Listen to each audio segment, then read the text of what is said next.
I'm just over. living my life, life, life, life. I'm just living my life, life, life, life. I'm just living my life, life, life, life. I'm just living my life, and I'm not living. Statistics amongst men and children in fatherless homes. So 90% of all homeless runaway children are from fatherless homes. 90%. That's a lot. It is a lot. So with that, why are the children running away from their mothers? Shit, get away from that abuse. To get away from tired mama. Mama tired and she can't take it. She's gonna abuse you now because she's too tired to deal with you on a normal in a normal manner. So she's gonna abuse you. Mm-hmm. Yeah, like emotionally, verbally, and sometimes physically. Yeah. 71% of all high school dropouts come from fatherless homes. Damn, that's 7 out of 10. Wow. 7 out of 10 kids. Yeah. Why do you think that's?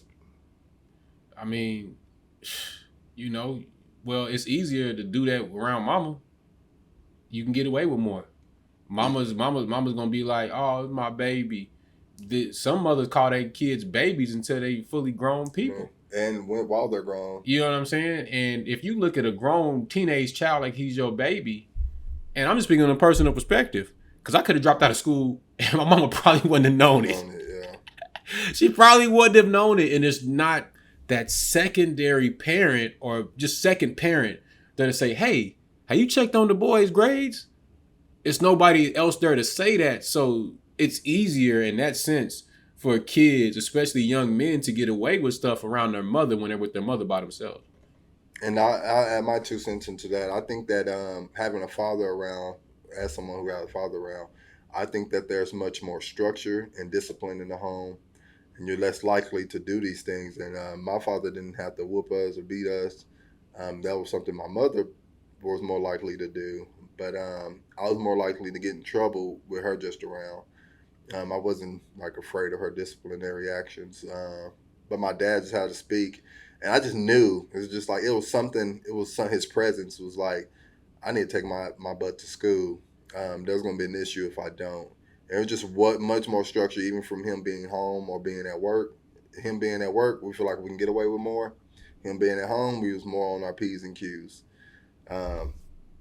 It's just what it is. Man, people like you used to make me be glad that I didn't have a father around so I could get away with all the stuff. Because I knew if I had my dad around, he would have been on me like white on rice. So listen to these statistics. I got some of this from PolitiFacts, and we have posted the other sources also. But 85% of all youth sitting in prison today grew up in fatherless homes. 85% of children that exhibit behavioral disorders come from fatherless homes. 90% of felony cases all over the nation are committed by defendants who grew up in father-absent households. From PolitiFact, Representative John Duncan. Those are extreme numbers, right? I had to sit back. Yeah.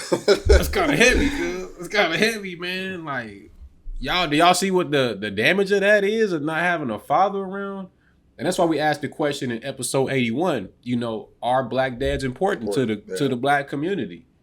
Are they?